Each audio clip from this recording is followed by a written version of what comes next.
The Educators with Coach Darnell Jerome, Andrew Frett, and me, Damian. The Educator starts now.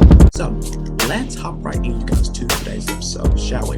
Which is today, you guys, we are going to be talking about, you guys, some strategies to help our Black students feel at home in school because we want them, especially our Black students, to where, they can come to school, they can feel very safe because some Black students, you guys, you have, who don't, even care about school to begin with. They don't feel, whatever school they go to, they don't feel that it's safe for them. They have, these different problems, with their teachers and stuff like that. And they just don't feel, like welcome as with, with the white students. I'm gonna just say that.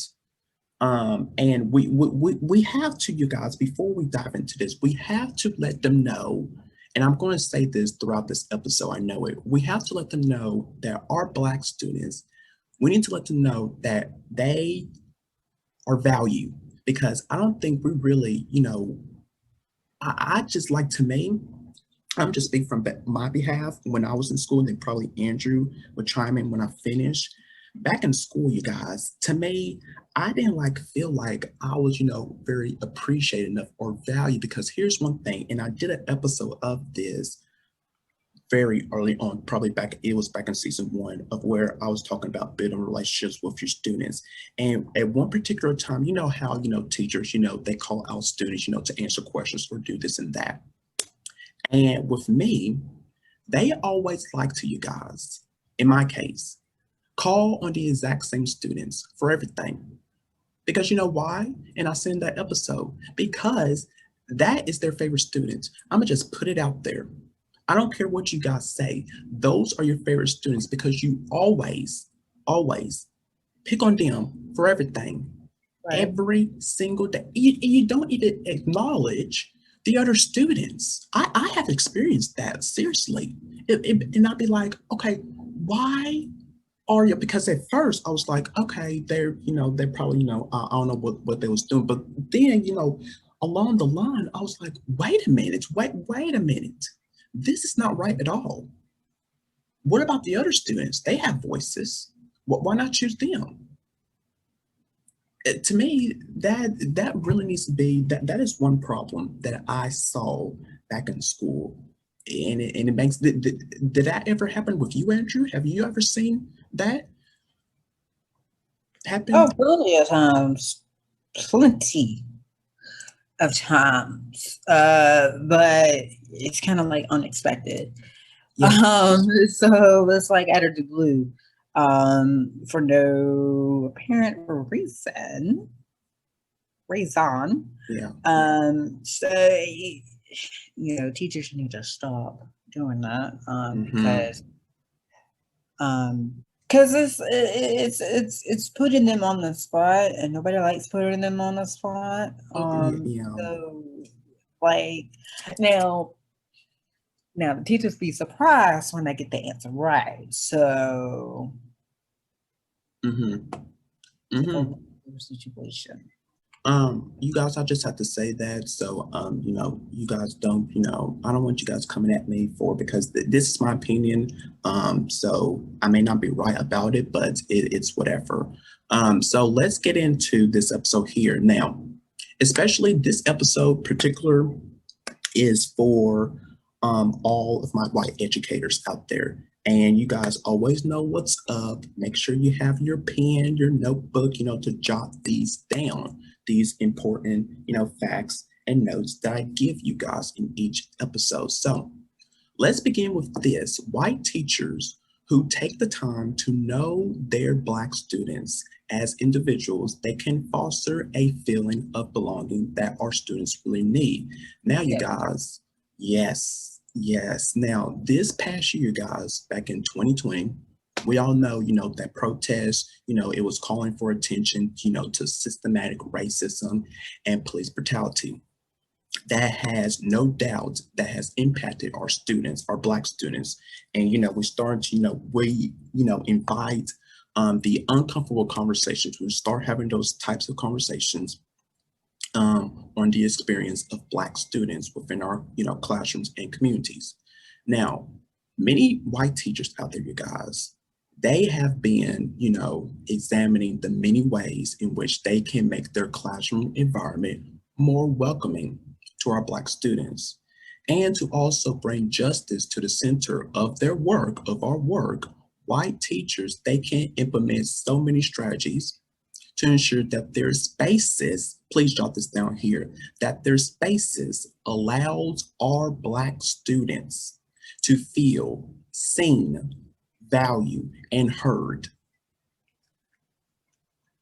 Did you guys hear what I said? That includes our Black students as well, not just only to our white students. Our Black students, they need to feel seen, valued, and heard, because we have voices too. We have voices as well, and they need to be seen. You need to hear us out, not just always, cutting us off. Why is that? And then, with our white students, you just let them go ahead and talk. And then with us, as soon as we begin talking, and then, whatever we're talking about, you just want to, cut us off like, all right, yes, all right, let's get back to work. No. So please, do that.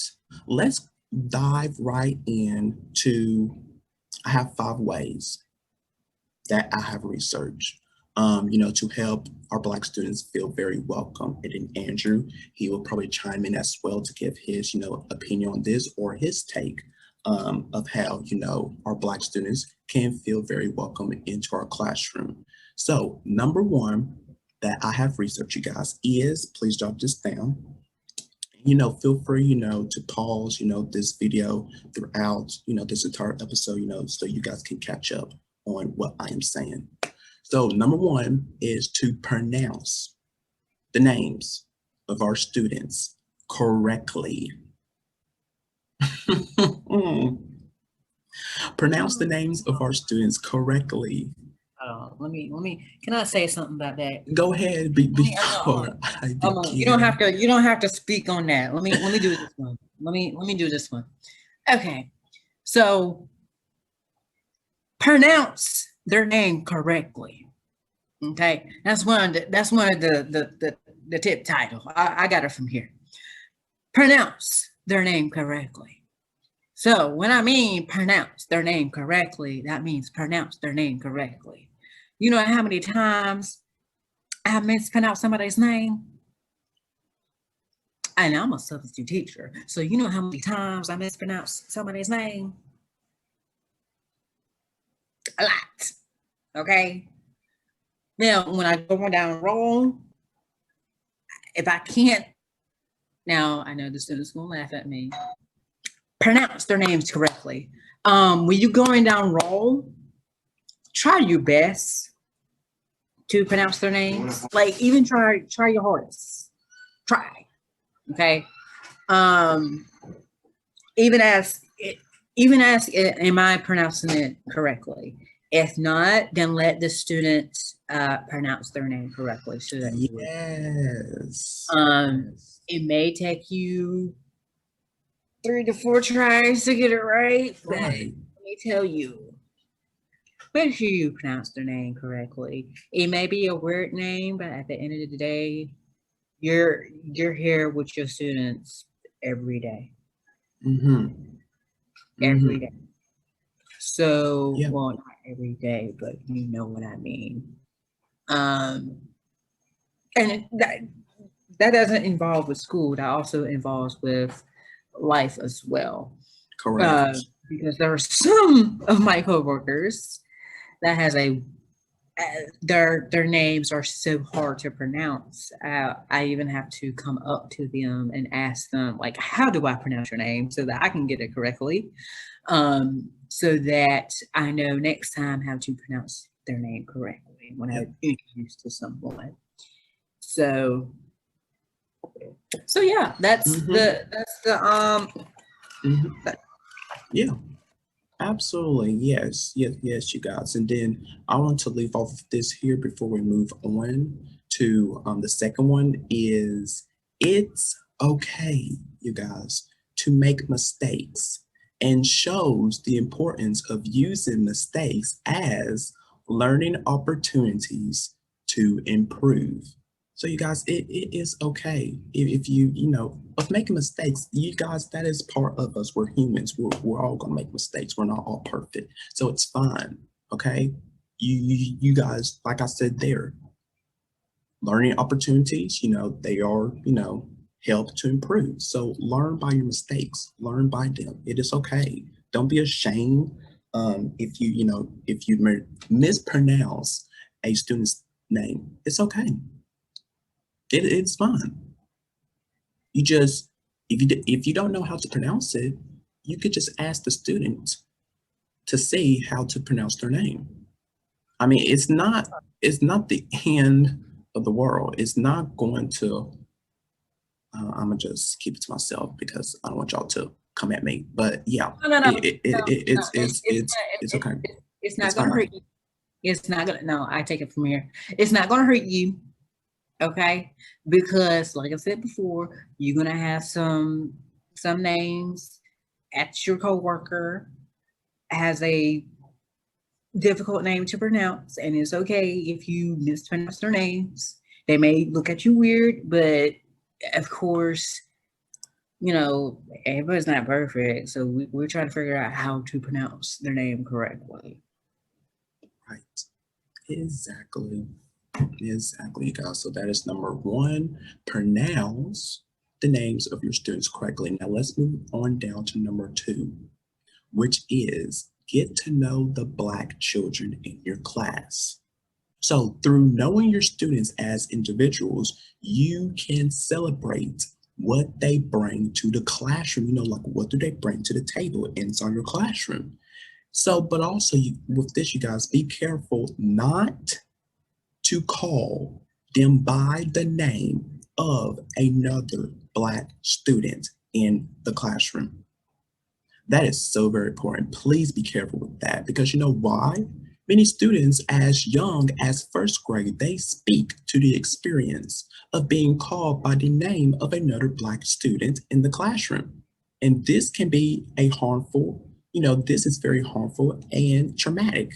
And it also sends a message that you do not know who your students are and that you do not value, like I said earlier, who they are as individuals in your classroom. So please try not to make that mistake there. Be careful not to call, them by the name of another Black student in the classroom because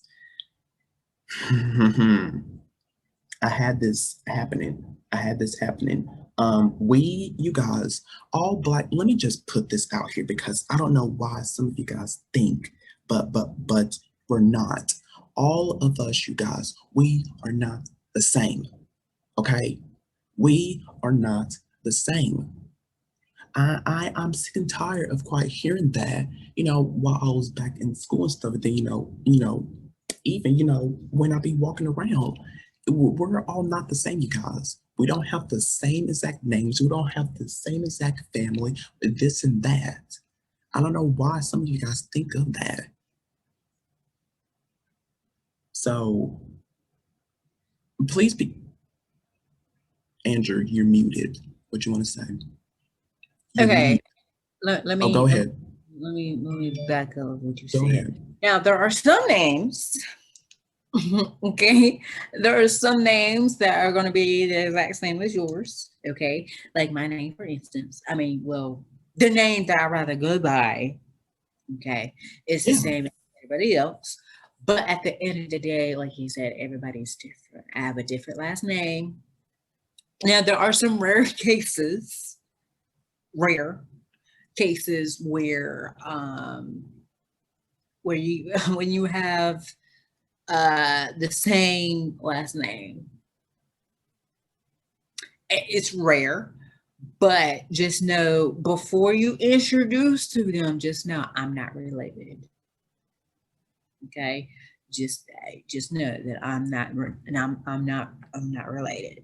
There are, I think I saw a video or TikTok or something where there are two teachers that has the same last name. but they're not related at all. So but they have different names, but they have the same last name, but they're not related. I just want to kind of put my 2 cents in, I guess. Yeah, absolutely, guys. So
let's move on, you guys, to number 3, which is, and you guys know I talk about this a lot, on my podcast here with Black History, which is number 3 is to present Black history and culture in ways that are affirming.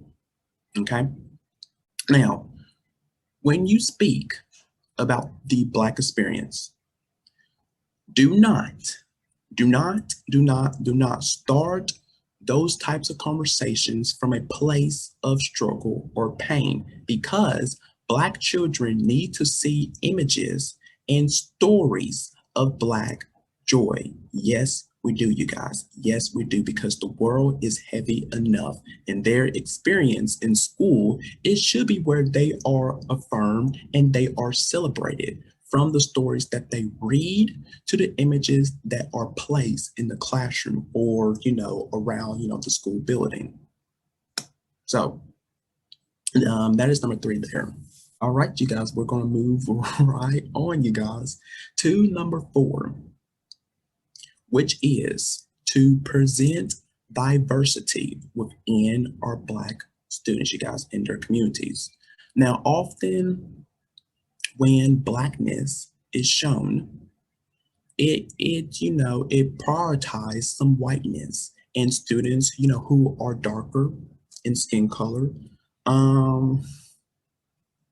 So you guys can find images of people that expand the Black diaspora and feature dark skin, their textured hair, their braids, and other styles. And this is so important to fostering a healthy sense of identity, where all Black students, they can see themselves represented throughout the classroom.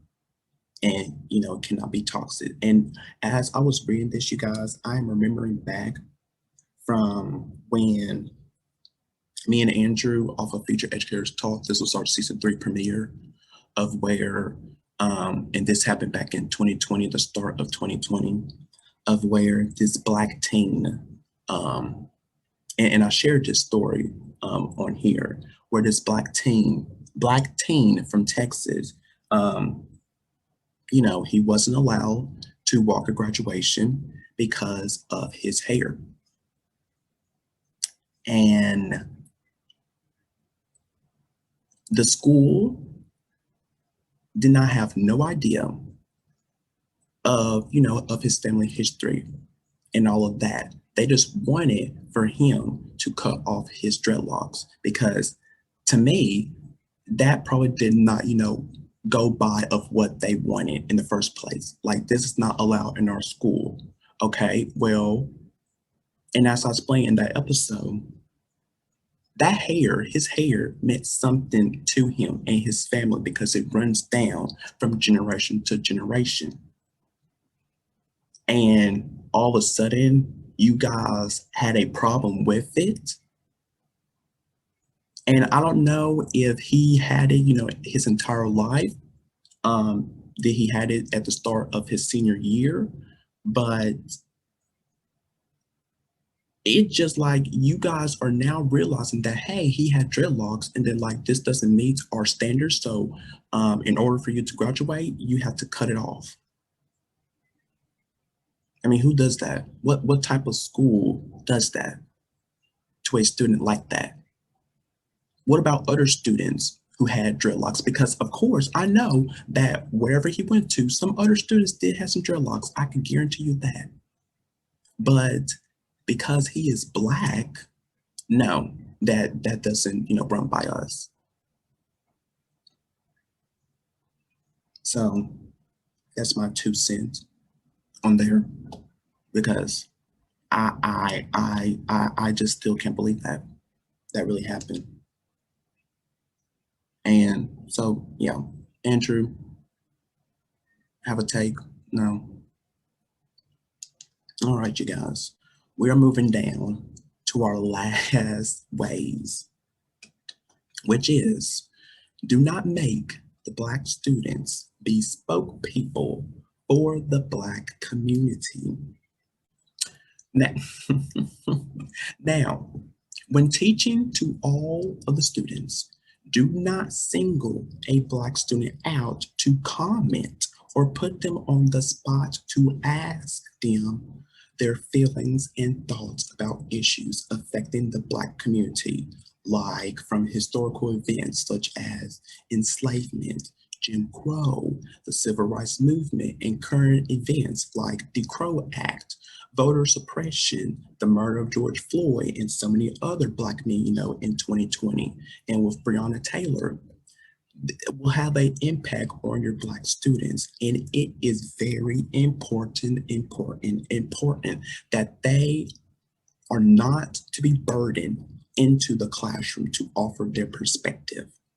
Now, Black students, they are already, they are processing these events and what they mean for them, not what other people think, but for them as they, they navigate, their Black identity in, this world that we are living in.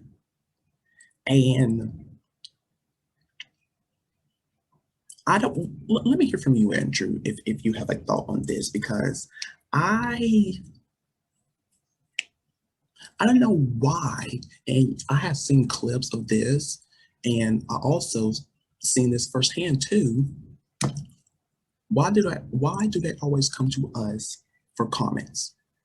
And for us, to share our thoughts and feelings of what, they have seen and stuff. Why do they always have to always come to us for our response firsthand? Listen, I talk about slavery, talk about Jim Crow. Oh, Darren, do you have anything else to say? Do you have anything? Do you have a comment about that? Or David, do you have anything to comment about that? Like, what are we supposed to say? Exactly. What are we supposed to say? Oh, we can't really say anything because we're just learning as the other students are. So, I mean, we don't know. Okay. Yes, our ancestors have lived through it, but not us. Okay. We don't know. Okay. So stop coming to us. Okay. Talking about them topics.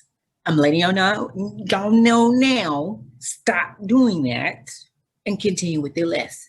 Exactly, because to me, it's like not our job to always, educate you guys on what you guys, you are the educators. You should be doing your own research firsthand and not always trying to come to us and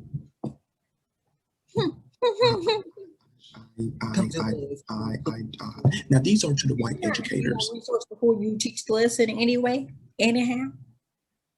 Stop coming to us for resource. Do your own research. Like I said before you ask me any questions, do your research. Do your homework. Do a little bit of digging before you ask us anything. Okay? I need to see proof that you did research. Exactly. Because if you just throw this out, to use us as a resource, use somebody else. Don't pick me. Use somebody else. Okay? Because I don't know what to tell you. Like, I really don't. Like, do you want me to bring in that special guest to tell you what it is? I mean, because I don't know. I don't know. Okay, we're learning. Hey, we're learning the same thing as you are. Correct. So, so stop doing that. That's why I said the past two didn't say anything, but this time, look, okay, get it together, please. Okay. All right, I'm gonna be quiet. So, oh no, you're fine. You're fine. I hope you guys heard that out. Love watching The Educators? You could be a part of our conversation too. The Educators is active on social media. Like us on Facebook and be a part of our conversation by telling us what you think. Follow us on Instagram for behind the scenes content of our show. And follow us on Twitter to stay up to date with what's happening on our show and the world. You keep the conversation going, so get social with your friends now. Like, comment, and connect with us on The Educators. So, those are 5 ways to help our Black students feel welcome, and I hope to the white educators out there, and then also with my future teachers out there. Hope you guys wrote all of what we have talked about, so you can use this knowledge and put it into your classroom. So hope you did that, and that is it, you guys. And you guys, like always, you guys, until next time, take care of yourself, be blessed,